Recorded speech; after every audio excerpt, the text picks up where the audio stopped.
ಸಾರಿ. Hi guys, ಎಲ್ಲರೂ ಹೆಂಗಿದ್ದೀರಾ? ಚೆನ್ನಾಗಿದ್ದೀರಾ ಅಂದ್ಕೊಳ್ತೀನಿ. ಇವತ್ತಿಂದ ನಾನು ಹೇಳೋಕ್ಕೆ ಬಂದಿರೋದು ಟೋಟಲ್ 511 ಸೆಕ್ಷನ್ಸ್ ಇದ್ದಾವೆ. ಬಟ್ 511ರಲ್ಲಿ ಒಂದನೇ ಸೆಕ್ಷನ್ ಯಾವುದು ಅಂತಲೇ ಗೊತ್ತಿಲ್ಲ ಗೈಸ್. IPC section number 1. ಇವತ್ತಿಂದ ಕರೆಕ್ಟು ಗೈಸ್ 511 ಸೆಕ್ಷನ್ಸ್ನ ಇನ್ನು 30 ದಿನದಲ್ಲಿ ನಿಮಗೆ ತಿಳಿಸ್ಕೊಡೋ ಅಷ್ಟು ಪ್ರಯತ್ನ ನಾನು ಮಾಡ್ತೀನಿ. ಆದಷ್ಟು ಬೇಗ ಸಬ್ಸ್ಕ್ರೈಬ್ ಮಾಡಿಕೊಂಡು ಈ ವಿಡಿಯೋ ನೋಡಿ. IPC ಸೆಕ್ಷನ್ ನಂಬರ್ 1 ಇದು ಇಂಡಿಯನ್ ಪೆನಲ್ ಕೋಡ್ ಅಂತ ಇದೆ. ಇದರಲ್ಲಿ ಎಲ್ಲದಕ್ಕೂ ಒಂದೊಂದು ಕೋಡ್ ಇದೆ, ಅದರಲ್ಲಿ ಇದಕ್ಕೂ ಇದೆ.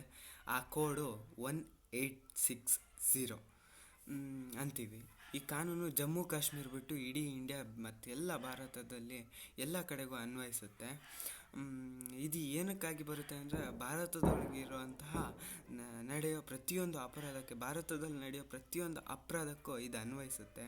ಮತ್ತು ಇದನ್ನ ಜಾರಿಗೆ ಬೇರೆ ಥರ ತಂದಿದ್ದಾರೆ. ಜುಲೈ 1, 2024ರಂದು ಭಾರತೀಯ ದಂಡ ಸಮಿತಿ ಅಂತ ಇದ್ದಿದ್ದನ್ನ IPS ಇದನ್ನ ಬದಲಾಗಿ ಭಾರತೀಯ ನ್ಯಾಯ ಸಮಿತಿ ಅಂತ ಮಾಡಿದ್ದಾರೆ, BNS ಮಾಡಿದ್ದಾರೆ ಅಷ್ಟೇ, ಮತ್ತೇನೂ ಇಲ್ಲ guys. Thank you so much. Next section 2 ಜೊತೆ ನಿಮ್ಮ ಹತ್ರ ಸಿಗ್ತೀನಿ.